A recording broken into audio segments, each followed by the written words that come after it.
Good morning, guys. We'll see how this turns out. I don't think I've done a live stream downstairs before. Drop that. So you can see more of the stove. All right. So I wanted to get some business out of the way. If you guys can't hear me well, let me know. Thanks for showing up. I wanted to get some business stuff out of the way before we start talking about the stove. The first thing is that I have been asked to be part of a Homesteader bundle, and it's hosted over at Permies. It's not live until tomorrow. So it's live January 1st through January 5th. And it is about lots of different homesteading topics. You've got Uncle Mud doing rocket mass heaters, how to build one. So instead of having a manufactured one, how to build one out of cob. He's called Uncle Mud because he plays with mud. And his specialty is cob. So that's kind of fun. There are gardening topics, how to build your soil. There's how to raise homestead chickens. My particular offering for the bundle is my hotbed greenhouse plans. So I do have the link in the description, but again, it's not live until tomorrow, January 1st. And then I think it's $35 for the bundle. Lots of different people are part of it. As far as things that you can find over at Permies, this is one of their PDFs. The Annex 6-inch diameter duct heated L bench over concrete slab floor. And it's a rocket mass heater bench. And heater. This one is by Erica and Ernie. And their book right now goes for, I think, $40. They're the big experts on rocket mass heaters. And their book is $40, so it's kind of pricey. But they have little offerings like this, little PDFs over at Permies that lets you get into it either for free or for $14. This one goes for $14, but I signed up on the email and I got it for free. And they have lots of things like that that kind of go through the rotation in the email. If you sign up to Permies and you get something for free, they will have more things that are free that rotate through the emails. You just have to catch them when they come up. The reason I talk about the stuff happening over at Permies is because that's how I got introduced to permaculture. It's how I got introduced to rocket stoves. And it allows you to do research from different people without having to do a lot of investing of money. For me, forums and podcasts are very valuable because I can find out which books I want to buy and which classes I want to take without having to just kind of take a leap of faith into it and hope that it's the one that works. With the podcast, you have different people come in and say, well, this is how I think you should do it. And then someone else says, well, this is how I think you should do it. Different interpretations. They give their opinions, and it allows you to get an education without spending any money. So for what it's worth, there you go. That's how I did what I did without spending money and figuring out what I wanted to do without damaging my home or doing other things that can be kind of a setback when you start a homestead. All right, I apologize for my cough. I do have a little bit of a cough. If you guys have questions, make sure to ask me. I don't see any comments yet, so I'm hoping that I didn't accidentally turn off. So would somebody mind just typing something in the comment bar so that I know that it's actually working? Because I haven't done a live in a while. And so maybe I set up my live stream wrong and like blocked comments. I don't know. So anyway, onward and upward. This is the Liberator stove you guys have seen in the last, I think I've done 3 videos on it so far. This that you see here, so heavy, so cast iron. Okay, this that you see here is what I am hoping to use to solve the pellet versus cordwood problem. You can't see it, I wish you could. It's called a kindling cracker. When we took the little rocket stove and tried to switch it from pellets to cordwood, we found that it wanted to eat very, very tiny pieces of wood. It loves splinters, literal splinters. It will tolerate an 1.5 inch diameter piece of wood. And not really my go-to to only be able to use retail materials, which would be pellets. I like the pellets. The pellets work well in the stove, but it's not really my favorite thing to have, to spend a lot of money on my fuel to heat my home. Okay, guys, I'm really worried that you're not actually able to ask questions. Let me see. I'm anxious to turn it off, but maybe I need to turn it off and turn it back on again to make sure that you can actually ask questions. I mean, that's the point, right? Oh, there they are. Okay. I just need to learn how to use the program. Okay. American Eden said good morning. Let's see. American Eden said, we just had in-house smoke issues as the temps dropped with hot orange coals not warming the outside pipe, -40. Okay, so that's one of the things I wanted to talk to you guys about first thing. So thank you for bringing that up. We had exactly the same thing happen with this stove. What happens is when you have, above 30 degrees Fahrenheit temperatures outside, your chimney will suck air out and up. But when you drop below some of those temperatures, for us, the hinging point was 9 degrees Fahrenheit. Wasn't even below zero. It was just 9 degrees Fahrenheit. We had a chimney reversal. And when you have a chimney reversal, your pressure gets messed up, and it just, especially if your wood stove is in a basement, this can be a problem because it's below ground. And what happens is the air from outside comes down the chimney and into your house. I have footage of when this happened to us. It's not the stove's fault. It could be my Elmira stove upstairs. It could be this stove here. It's not the stove's fault when it happens. It's the chimney. It's called a reversal. So the way that this stove is supposed to fix that is that you have these air intakes. And these air intakes are what keep your rocket stove breathing. When you have a reversal, if you have a really airtight house and no drafts, it's like trying to suck in a vacuum. The chimney can't get air out of the house and outside because there's not enough fresh air coming into the house to be able to remove that vacuum. So the reason for these inlets, these air intakes, here at the bottom is not the air intake. That door is not the air intake. These are the air intakes.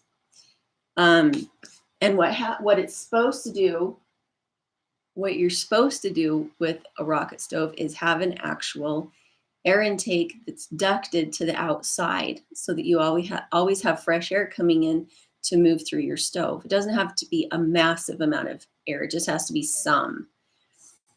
Now, upstairs with the Elmira, it does not have a fresh air intake to the outside. What it does have is a leaky door. Upstairs in our kitchen, we have patio doors that are leaky. They're not weather stripped and insulated in the cracks. And so the stove upstairs does not have a reversal problem because it has a fresh air coming into right next to it all the time. All right. So I'm just going to finish telling you about the air intakes really quick, and then we'll move on to your questions. Thank you so much for all your questions, and I will get to it as soon as I finish it. So these air intakes, the way this is meant to work is that you put chimney pipe from the air intake outside. This right here is ideal to put into a window and then have the chimney pipe go from your air intake through this hole. It's an insulated aircrete window insert just for that reason. You put it out your window, you have your air intake. When you do that, you close the other side. So if we were to use the air intake here to go out, we would Yogurt containers are not ideal because they're plastic, but we don't have a fire in the stove right now, so it doesn't matter. These are what we use to close it off. So if I was to use this air intake out the window, this side would need to be closed off so that the air would actually go through the chimney into the stove the way it needs to go. So this stove is meant to address a reversal. Because we don't have it hooked up that way, we had a reversal. We had pellets in the stove. I ended up having smoke in the house, and then I started to see flames come out the side of the air intake. The reason for that is not because it was moving up the pipe through the pellets. It wasn't doing that. What it was doing was it was trying to find egress into the house because of the reversal. And so the flames, because I had the door here closed, the flames didn't have anywhere to go out through the air intake. Now, because the pellets are encased in a tube on the inside of this, the flame was not on the pellets moving in the wrong direction. It was just coming out the air intake. I did end up using the fire extinguisher down the tube. I wish I'd had sand on hand at the time. That's what they recommend. With this stove, the first thing they say is have a bucket of sand on hand just in case. And it's good advice for anybody with any kind of wood stove to have a bucket of sand because that is corrosive. People don't necessarily tell you that when they say get a fire extinguisher, but fire extinguishers have chemicals in them that are corrosive and they will actually eat your stove. They'll eat your chimney and it'll melt the paint right off your stove. And it's not good for your lungs. It's not good to have in the house. The only time you use one of these is if you have a fire that's out of control and you've already tried sand. So now we have a bucket of sand out in the garage ready to go if this kind of thing ever happens again. And the sand just smothers the fire and it's non-chemical and it's non-corrosive. And it'll save your stove. It'll save your lungs. One of the reasons I have lung problems right now is because we had that reversal. I had to use the fire extinguisher. Not good for your lungs. So now we'll get on to questions. I'm going to pop this back in. So people were asking about how economical the pellets would be for heating. It depends on what you're already using for heating and what you're comparing it to. For me, pellets are not very economical because I have a cheaper, a less expensive way to heat, which is my cordwood.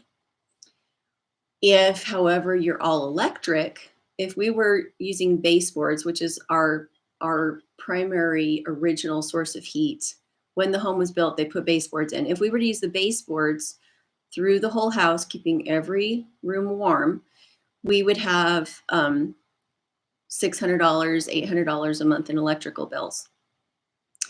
We've never done that, though. We've never heated that way. So could you, when we did the math on this stove, if it wants to keep the whole house warm, has to run all the time, just like our Elmira stove. And it is $6.50 for a 40-pound bag of pellets. And I believe the way we worked that out is it would be somewhere around $350 a month to run this all the time. On warmer days, you actually kind of let it go out. If we're above 30 degrees Fahrenheit outside, if we're somewhere around 30 degrees Fahrenheit outside, this gets a little bit warm, a little bit too warm, and we will want to let it go out for a few hours. The reason for that is that our whole basement is concrete. It is a thermal mass. It's a great thermal mass. So if we run this for one day, maybe 2 days, for about 8 hours each time, our concrete absorbs the heat and becomes our thermal mass. And then after that, we only run it for a couple hours here and a couple hours there. And it just needs to kind of keep our thermal mass of our concrete topped up, and then everything stays warm.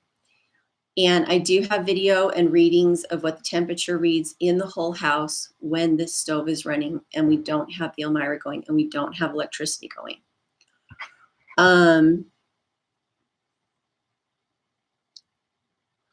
Let's see. So when it was 80 degrees in this room with the stove, it was about 78 degrees in the room down the hall, and then it was like 71 degrees upstairs. And that was on a cold day. That wasn't a day in the 30s. That was a day that was in like the 20s, and the nights were still really cold. And so that's how that worked. Pardon me. So Cindy Looney asked, the first video you took it outside to load pellets and then brought it back inside. Is this necessary? Very cool demonstrations. So when we took the stove outside, yes, honey. Okay, you can get Garen. Have you eaten? Go eat, please. When we took the stove outside, we were just burning the paint. We were curing the paint so that we didn't have paint fumes in the house. We had been sick. I had a couple of kids who had some lung sensitivity going on. And so we took the stove out on the driveway for the initial burn, just to burn the paint fumes off. So if you have a used stove, yeah, you don't have to do that. Let's see. Grandma Ginger's farm said, good morning. Pellets are definitely not self-sustainable, and on a busy homestead, we don't have time to keep feeding lots and lots of small twigs into a stove. So that's my take on it. I think the stove is great if you are desperate and you like, here's a for instance why you might want this pellet stove over a conventional wood stove. If you're in the city and you want a backup heat source, and you know that having smoke come out the chimney would alert your neighbors to the fact that you have it, or that it was a problem with city ordinances to have a regular wood stove, this free-flowing gravity-fed pellet stove could save your life.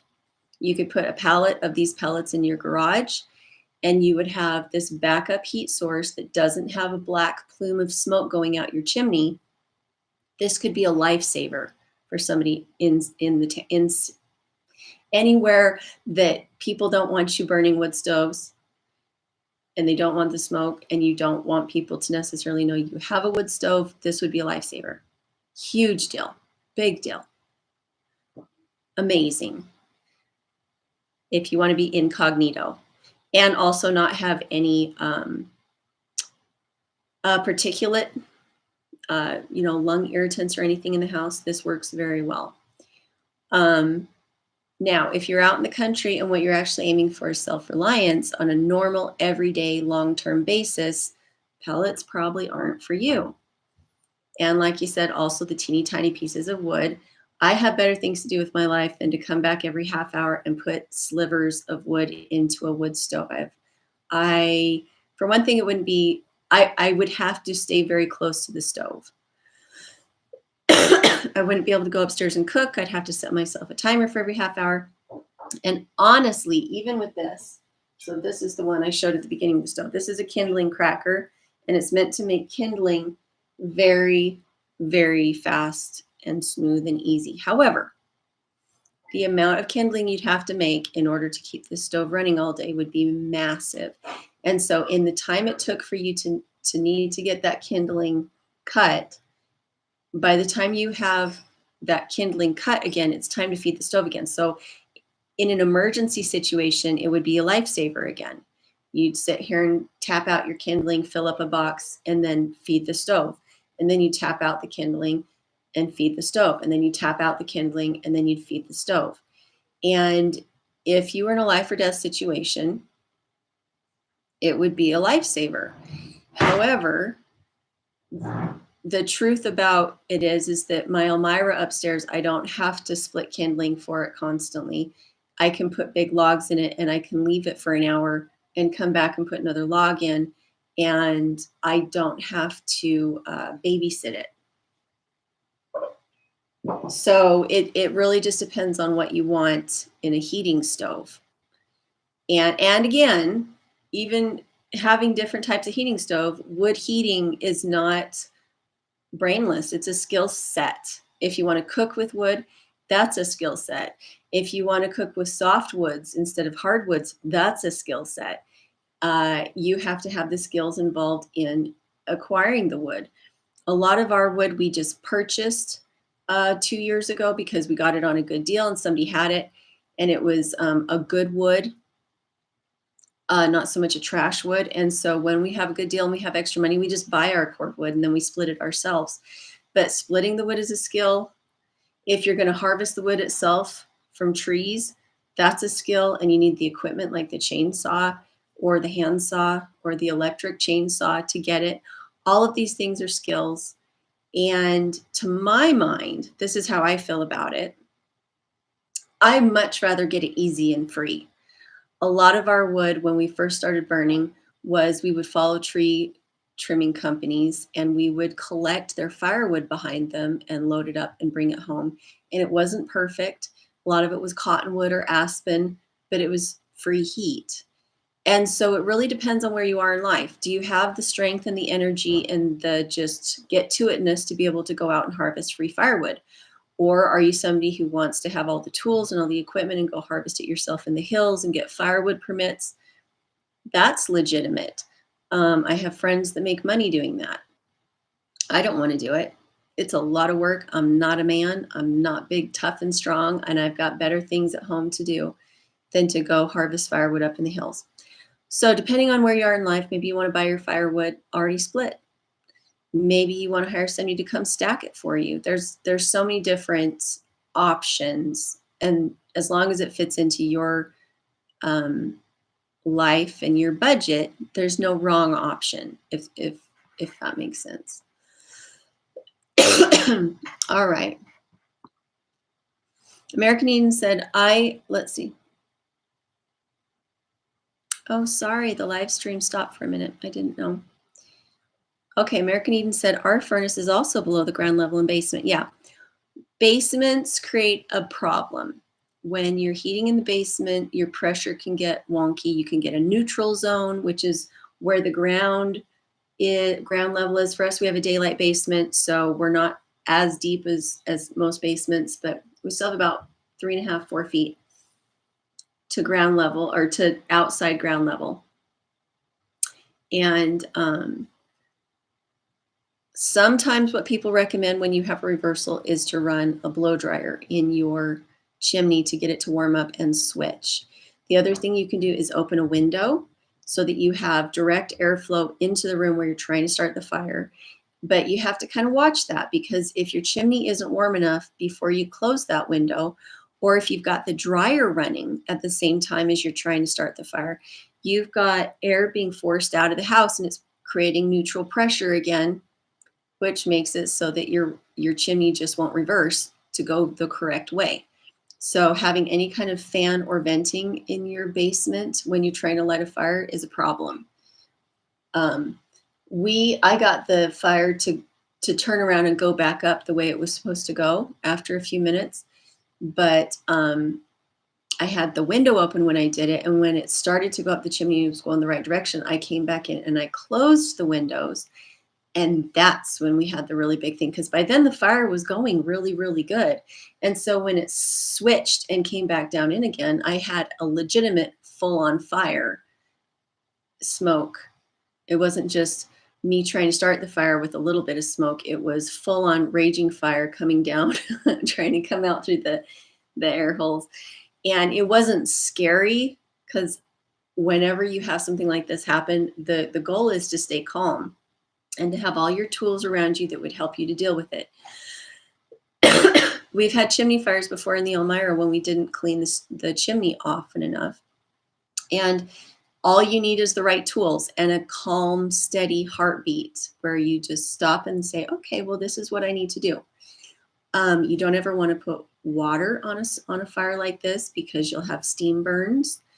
You want sand, you want fire extinguisher. And if you're really scared and you feel like you can't think, you call the fire department. If you're actually concerned that there's going to be danger to you, danger to your home, you call the fire department and you have them come fix it. And you don't wait until your house is on fire for that to happen. You do it when you start to feel nervous and you feel like you can't handle it. It's better to have the fire department come out than to have something happen to you or your home. But just having a calm head, generally you can fix it. We've never had a problem with the chimney fire where we couldn't handle it. For me personally, what I do when I have a chimney fire is I always, always, always have a metal bucket next to my stove with a shovel and a pair of tongs. And what I'll do is I'll just take the fire, whatever's on fire, we open all the windows and doors. I take the burning wood and coals and I scoop them into the fire and I take them out and I let them sit in the driveway. I don't dump them out. I don't put them next to something flammable. I just take it all out in the bucket, put it in the driveway, let it smoke there. And when there's no fuel, there's no fire. And we close all the doors, make sure there's no air getting into the stove to calm things down. But a calm head is what gets you through that. Joyrider Express said, is there a way to regulate airflow to slow down the burn? On this particular stove, you can put a damper in the chimney if you'd like. Other than that, no. This here is the release gate that lets pellets down into the tube. And so you can either have the fire going or have the fire not going. The only thing you can really influence is if you put a damper into the chimney so that there's less airflow up the chimney. With Darwin's stove, with the Honeydew Carpenter stove, it did have a damper. It had a damper on the door, and you could increase and decrease the amount of air that was going through the wood. So it was at the beginning point, instead of throttling it in the chimney, it was just throttling it in front of the wood. So there was just less air flowing over the wood and the fire. Do you want to take it all upstairs with you right now, honey, instead of just take it up with you? Thank you. So that was one of the things I really loved about Darwin's stove is that I loved everything about Darwin's stove. The things I loved about the way that Darwin set it up was that there were multiple choices on the stove. There was the damper door on the front, but there was also a handle and a damper that allowed you to send the smoke up through the chimney or down through the bench. And once the chimney was warm, that's exactly what you wanted to do. So you'd have the fire going normal in the stove. All the hot air is going up the chimney. Once the chimney's warm and the fire's going really good and you have lots of coals, you would just flip the lever that was on the lower chimney that goes into the bench, and all the hot air would go through the bench. And you had that option just to decide, well, and you could set it at halfway so that, I mean, it still flowed no matter what. It was really well designed, but that's what I loved about Darwin's stove. And he is working on getting those plans finished.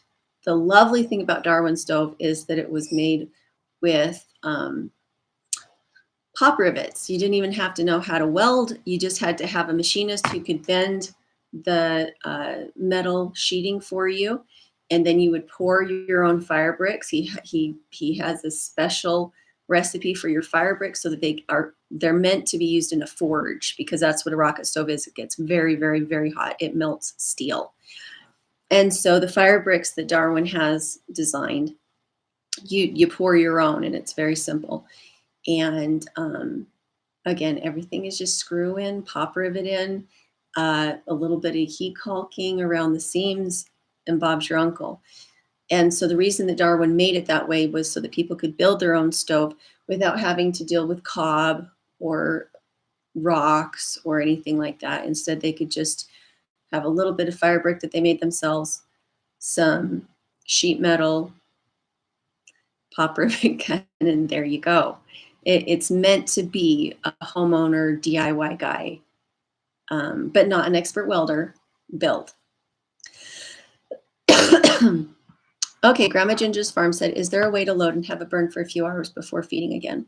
So for this stove, if you're using cordwood, the answer is no.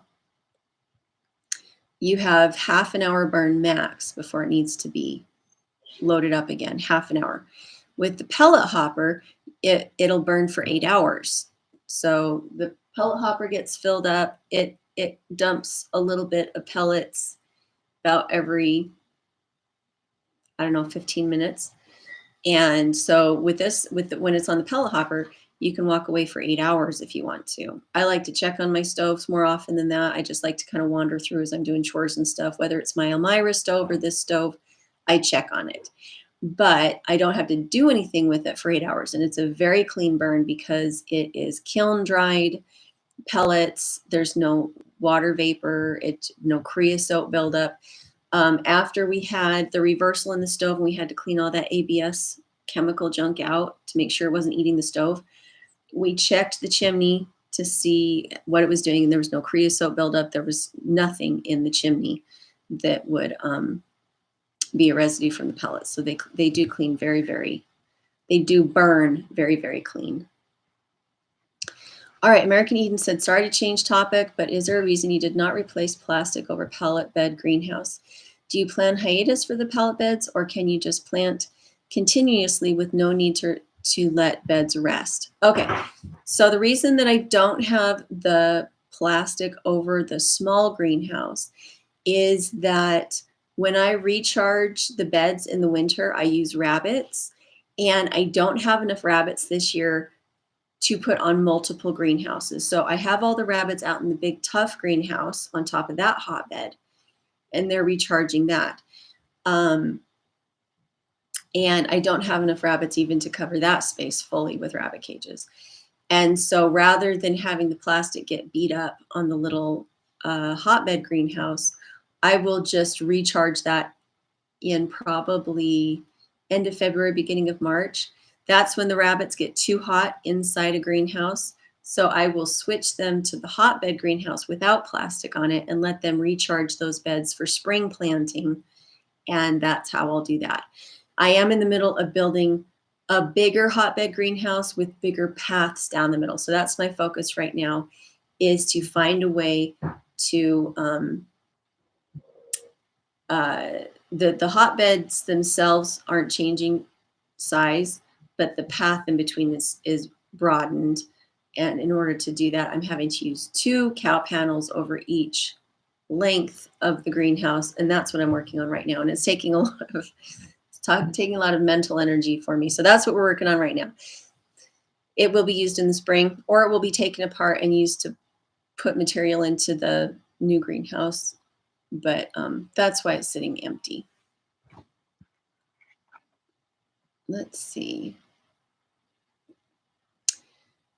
Okay. Camp Patton Family Compound said, our home here in Basalt is all electric. We have a wood stove, and that is the only way we can afford to heat our home without going broke.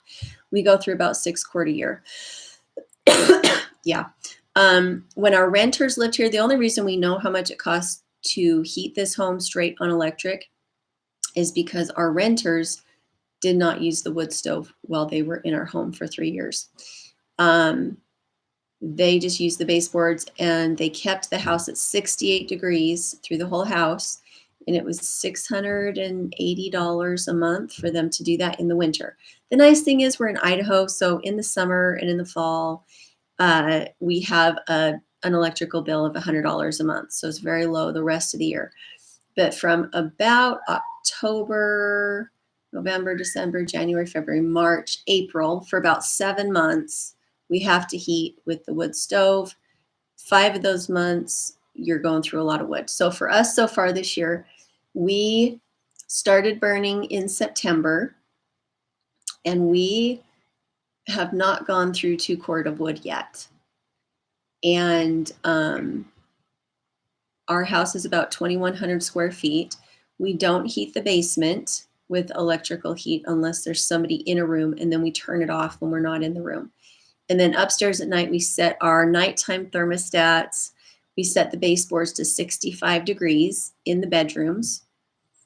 And just so that as the wood stove goes out, we get really cold, it keeps it at about 65 while we're sleeping. And that works really well for us. Right now, our electrical bill is about $250 a month.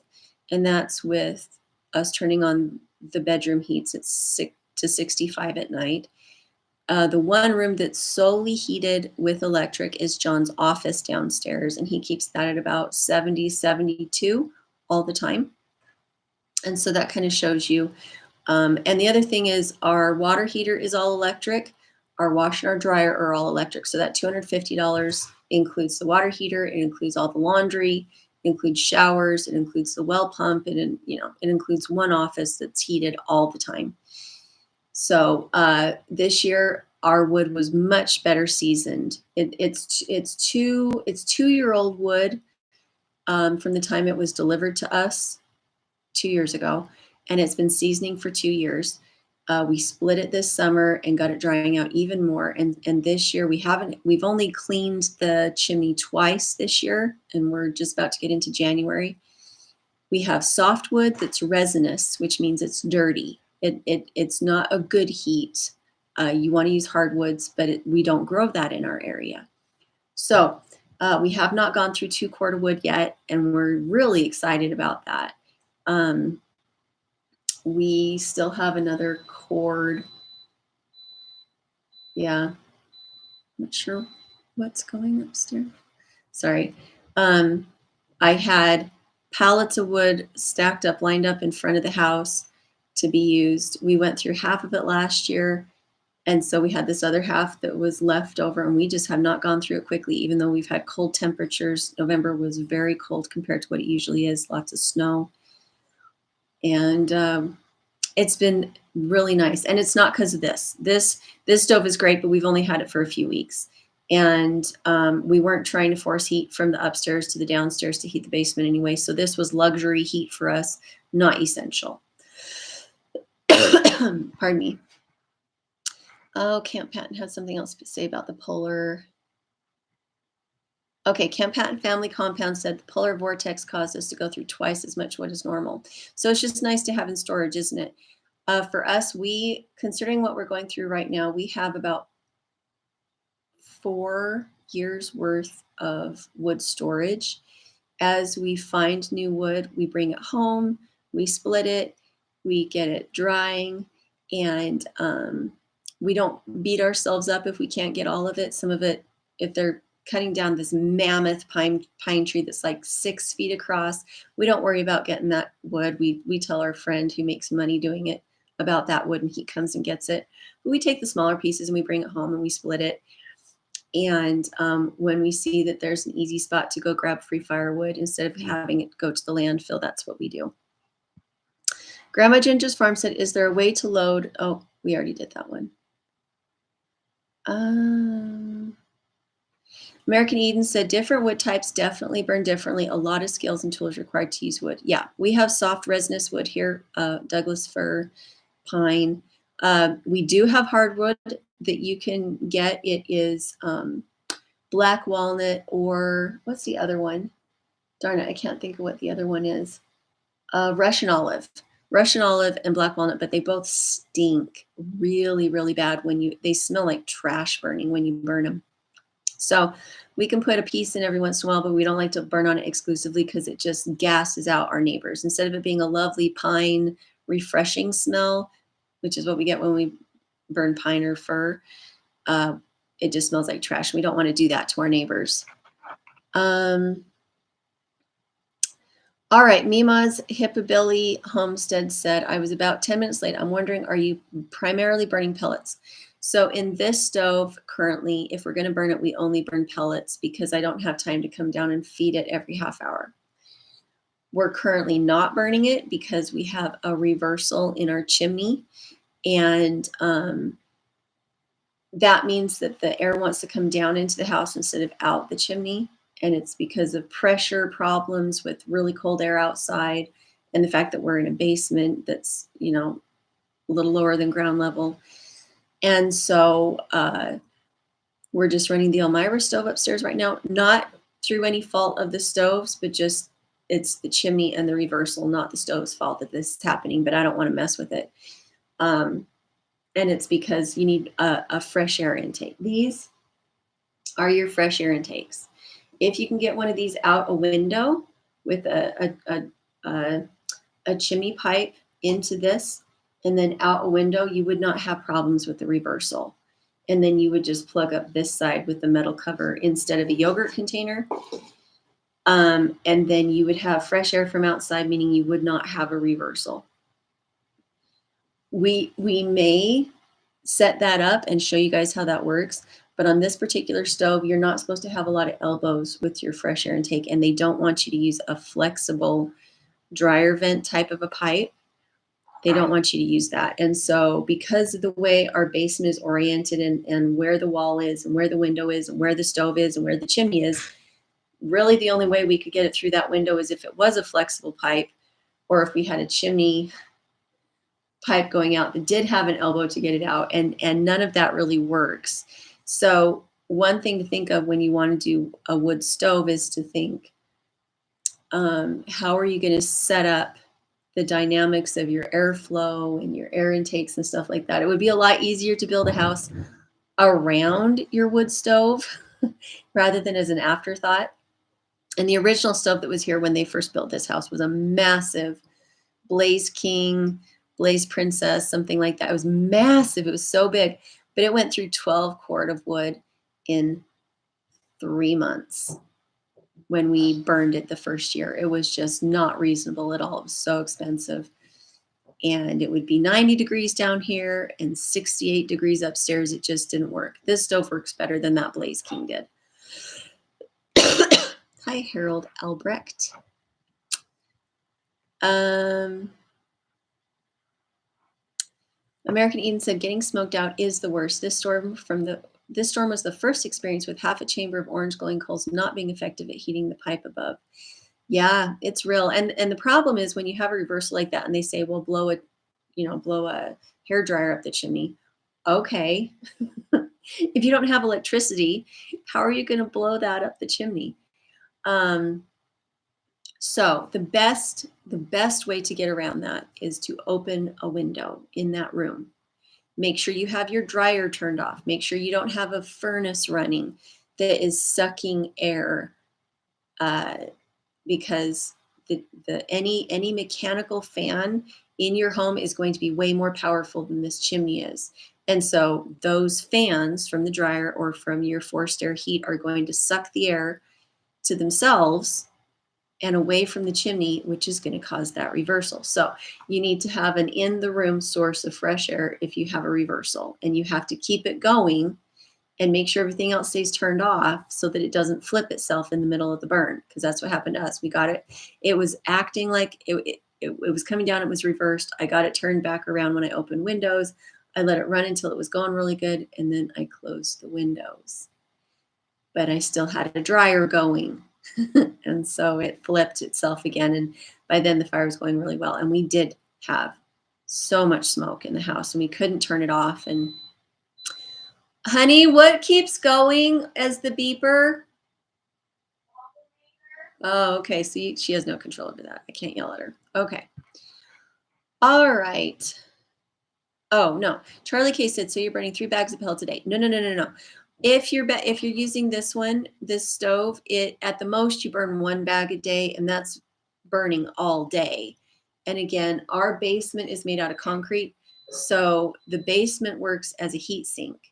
It holds the heat really well. So after you've been burning this for a couple of days, the basement stays warm even without the stove going. So at that point, we might burn it for a couple hours in the morning, wait 4 hours, turn it back on and burn it for another couple hours.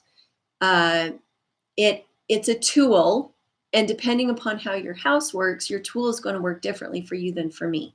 If you don't have a lot of concrete in your house, you might have to burn it more. If you have more concrete in your house, like if your whole house is concrete, you probably would have to burn it less because your concrete acts as a heat sink to hold that heat.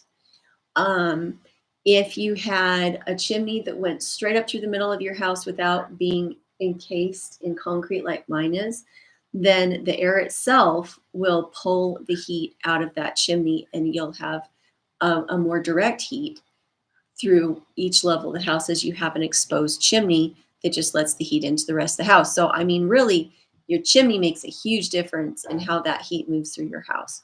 Location of the stove changes how that heat moves through your house. What your house is made of changes the way that that heat moves through your house. So for us, when we're running it, it's 8 hours a day at $6.50 a bag. And then on the second day, we just found once the concrete had warmed up that we could only burn it for a couple hours and then let it go out, and then burn it for a couple hours and then let it go out. So it all really depends on your home. American Eden said, wood added onto the bed of coals produce smoke that refused to rise. Had that happen with cold starts, but never with a hot chamber. That was crazy. Our few smokeouts self-resolved when the pipe warms. Yeah, it's one of those things. The one time I had that happen, trying to figure out what my daughter's doing upstairs. It's very loud. The one time I had that happen with the Amira, what had happened was I was sick, um, and I was trying to light the stove. The stove needed to be, let me start over. Okay. I have a chimney cleaning kit that I can use from the inside of the house. It's a flexible pipe with a brush on the end, fiberglass.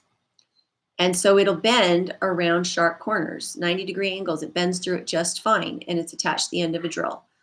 I do have the video of that. If you look up chimney cleaning or wood stove cleaning on my channel, you'll see it. So I was sick. I had cleaned the chimney from the inside. I'd let the stove go cold. I'd cleaned the chimney. What I couldn't do was knock off the chimney cap. So clean chimney, dirty chimney cap, and I didn't realize it.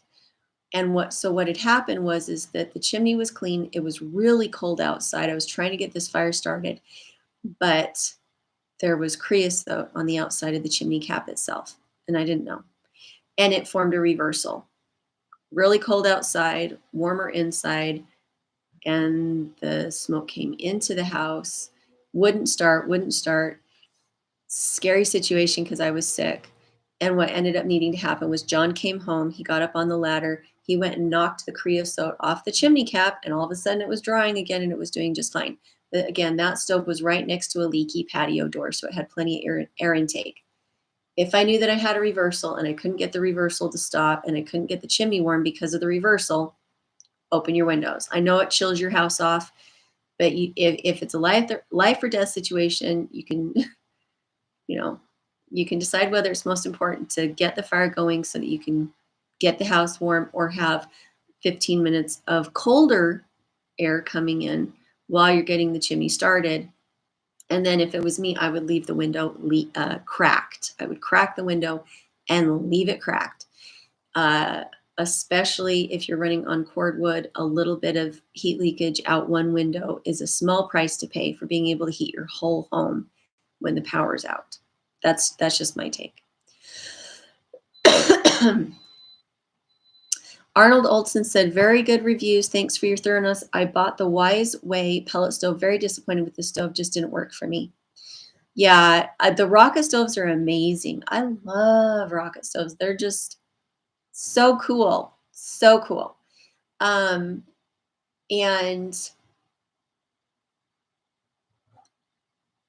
I like to just tinker with things that are self-reliant things. So when they have a little bit of a tweak here and there that needs to be made, and I figure it out, that makes me feel pretty cool about myself.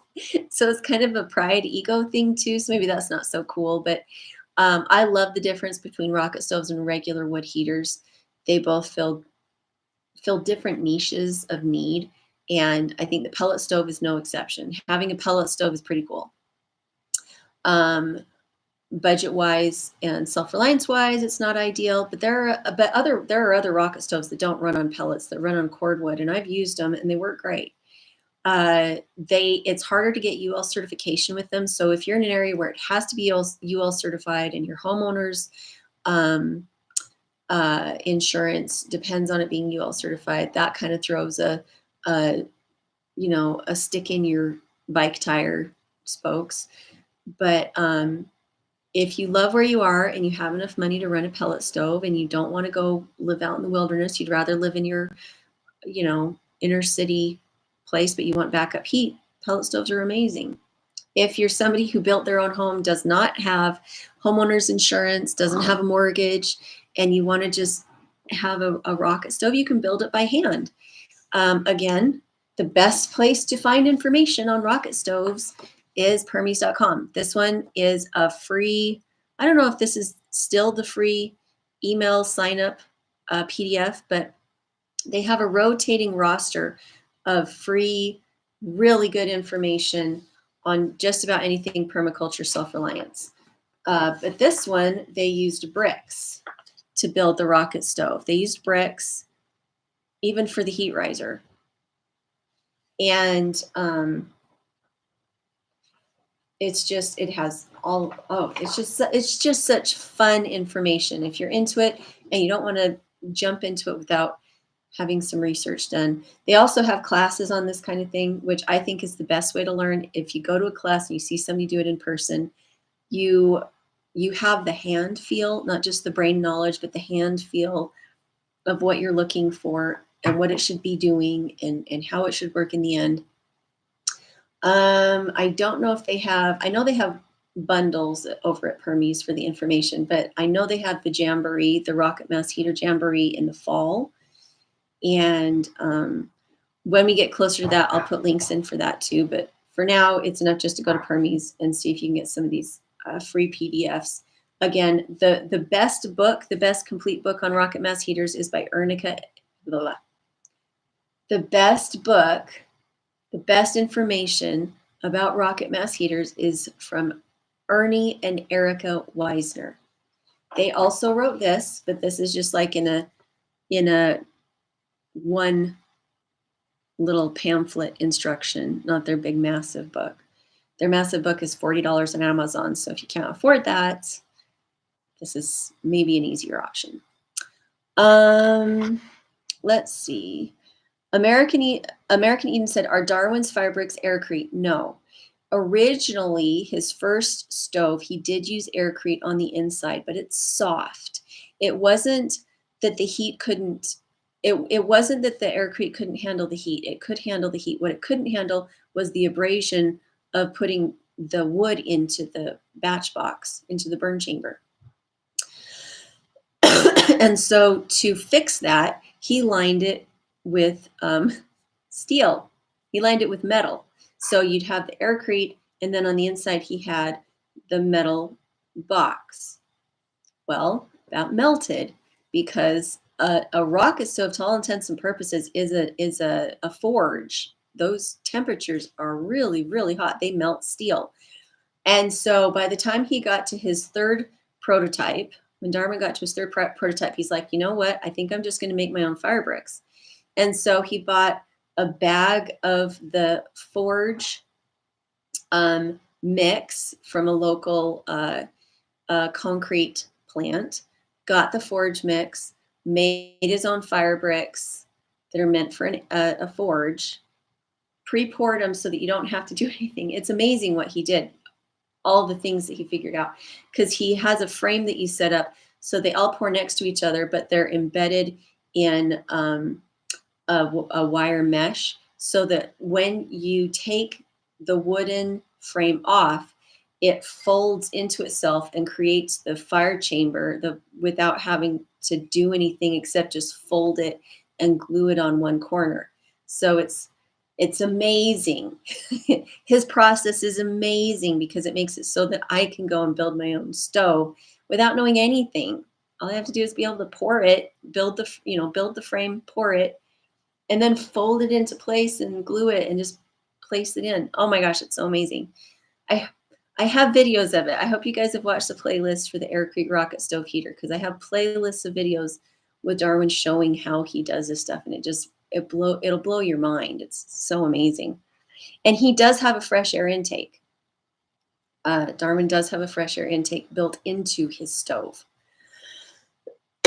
So we've never had a reversal with his stove. Let's see. Anastasia, we wish you Happy New Year, good health, and lots of love. Anastasia and sister from Greece. Happy New Year, America. Thank you. Thank you. Happy New Year. Mr. C, you are welcome. Joy of the Garden, how do you deal with humidity? I find dry air just as problematic as the opposite, particularly with my houseplants. Lack of humidity in the house. We brew a lot of tea. That's pretty much it. We're very used to dry air here because we're high altitude, cold desert, and so our air here is always dry.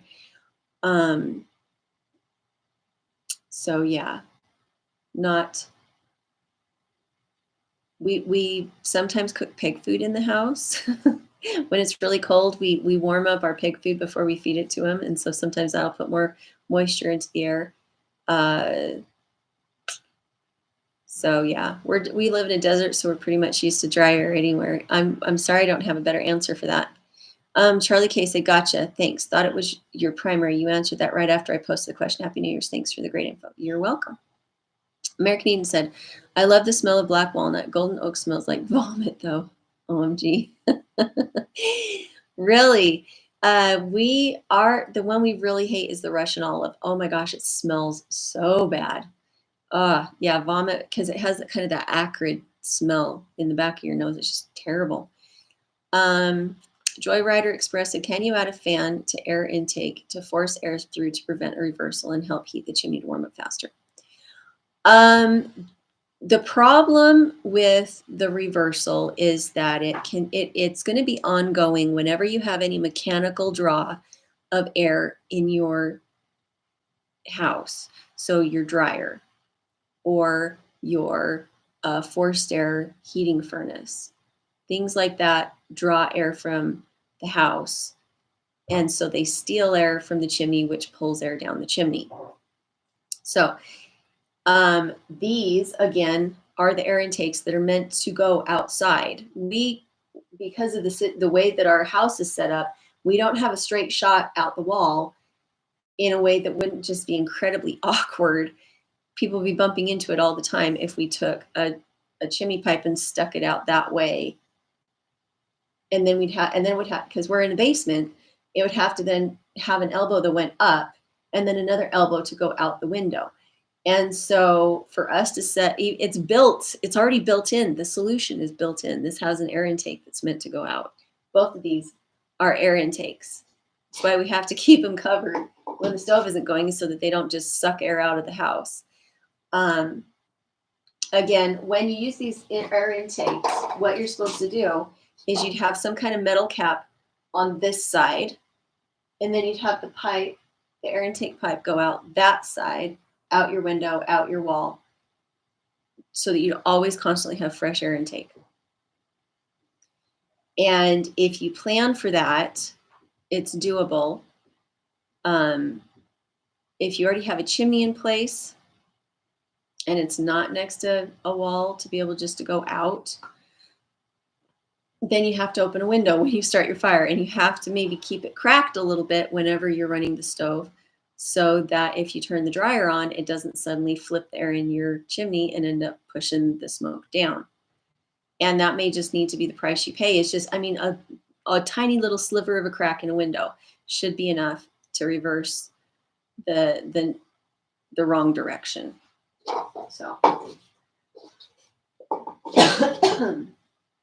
all right, let's see if there's anything else. I don't know what else you guys are interested in. Again, if you love self-reliant things, I am part of a bundle over at Permies that runs January 1st through January 5th.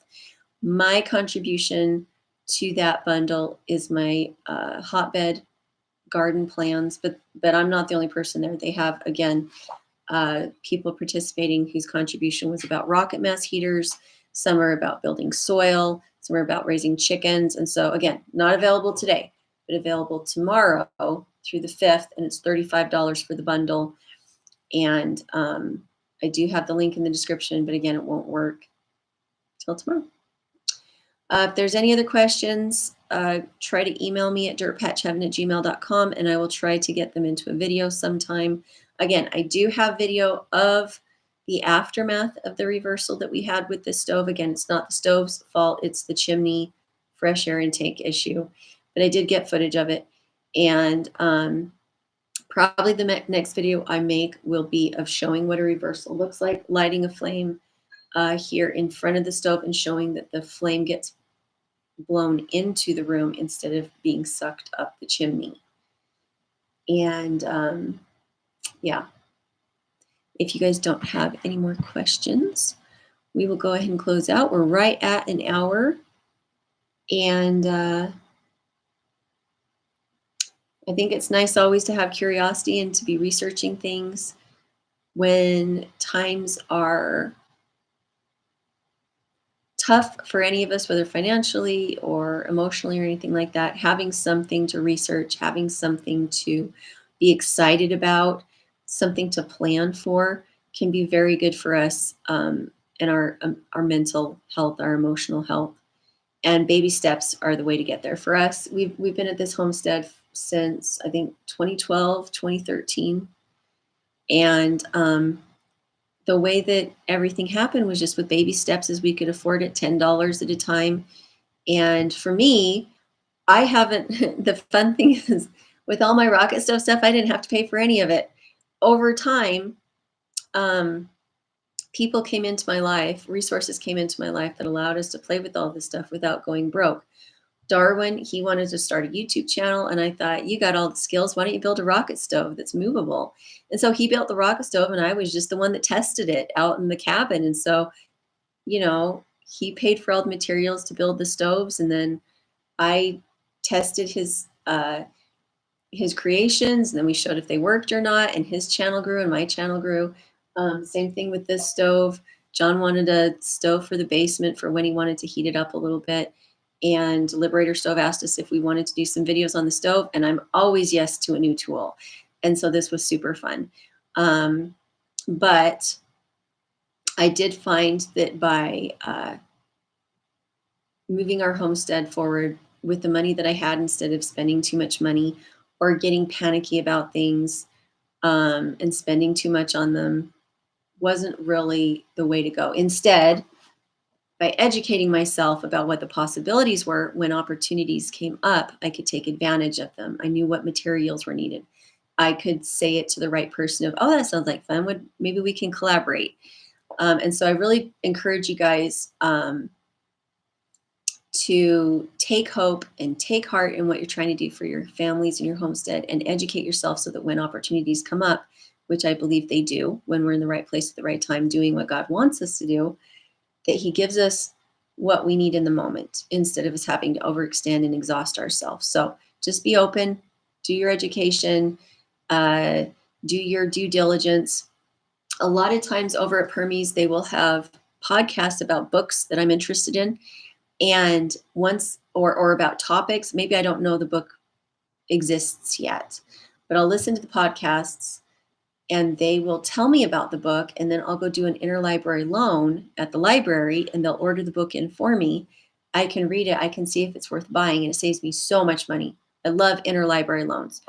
This is free. This is wonderful. This is where you can start, but then getting the actual books themselves can be very helpful. And I like to do interlibrary loans to do that. It doesn't cost you anything. They just mail you the book, and you have it for 6 weeks, and then you switch it for another one. And usually I'll read a book 2 or 3 times before I'll actually buy it on Amazon, so that I know that it's really that valuable to me and it's not just fluff. I find that very helpful. Let's see. Joy Rider Express said, thank you for sharing your knowledge with us. You're so welcome. Mima said, thanks for sharing. I'm researching stoves and trying to find the right match for me in my situation. Even just a little normal little wood stove. My sister-in-law used just a tiny little normal wood stove that wasn't meant for cooking. It wasn't fancy, in her little rental house, and it allowed them to stay warm and dry and happy and not broke. And it was only like this big, but it was a new stove. It wasn't a tin stove, and you can still cook on a regular wood heating stove just fine. You just use cast iron. You don't have to have the only reason we bought our big Elmira stove was because it was on sale. We got it for like $2,500. We got it for cost because we were in the right place at the right time. We'd already done our research, and $2,500 is about what it costs to buy any goodish regular room heating wood stove. And you can find deals on stuff like that. I don't really like the antique stoves very much. There have been improvements on wood stoves in the last 50, 70, 100 years. There have been improvements. If all you can get is a little old antique stove, then I recommend make sure you get it for really super, super, super cheap or free, instead of spending antique price money on it, because for antique price money, you can get a new stove that works better. And that's what you're aiming for, is you want something that works, not something that's just nostalgic. Okay, American Eden said there's a flash sale, a course that's $100 or more, like $5, $10, and maybe $20 as a homeschooling mom.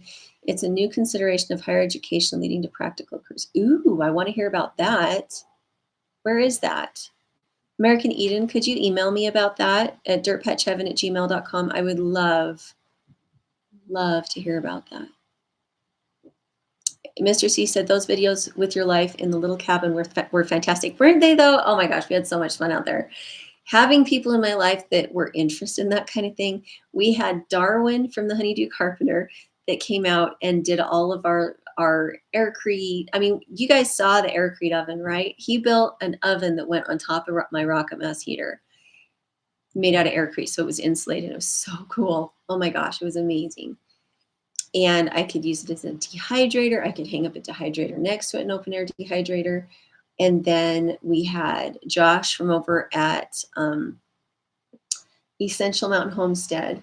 He came and wanted to learn how to make a YouTube channel, and he wanted to exchange labor and materials. So he brought us so much lumber, and we were able to go and mill our own lumber at his cabin up in Island Park. And so the whole inside of our little cabin, everything was lined with this fresh milled lumber that we were able to go mill ourselves. And he was just a great friend as we were trying to finish the cabin up in the middle of the summer. And we've just had a lot of really good friends that were really fun to work with over the years. American Eden said, I want one more wood stove inside on the first floor to help with heating more of the house. Yeah. It's nice to have it as an option. I find that I prefer to only run one wood stove at a time, just because of the house kind of overheating a little bit if I have more than one going. But I like the option to have it in both spaces for sure. Because for instance, if one chimney was dirty and I wasn't well and the house was getting cold and John wasn't home, if he was away on business, having this other stove means that I can get the house warm easily. Even if the chimney upstairs isn't safe to use, I can use this one until I feel better and I can get the other one cleaned. But yeah, I totally get that. I love having my wood stove upstairs because our living space is upstairs. It means I'm always next to it to feed it again. I'm always next to it to cook on it. And it's just a beautiful stove. But a little wood stove, a little, just space heating wood stove. The one thing I would say is if you're wanting to prepare for off-grid situations, do not buy an appliance that requires electricity. Do not. Regular pellet stoves, they require electricity to run the auger, to turn the auger, and to run the fan to move the heat into your home. You don't want to have to run a generator in order to run your wood heat. What's the point if that's what you're going to do? Just run the generator at that point.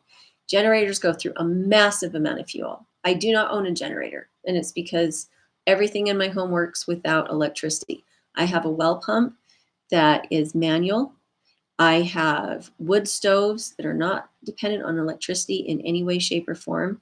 And because I have water and I have wood stoves, everything else is secondary. The rest of it just doesn't matter in an emergency situation. It just seems so ridiculous to me to have a pellet stove that's dependent on electricity. What's the point? It's ridiculous to me to have a wood burning stove that has a fan on it that's dependent on electricity, if it in any way hampers your ability to just use the stove. We use fans a lot with our wood burning stoves, electric fans. But if we didn't have electric fans, the stoves would still keep our home warm. And we do have the little Stirling fans that work great just to move the air and circulate it a little bit. They're not as effective as the big electric fan, but you do your best.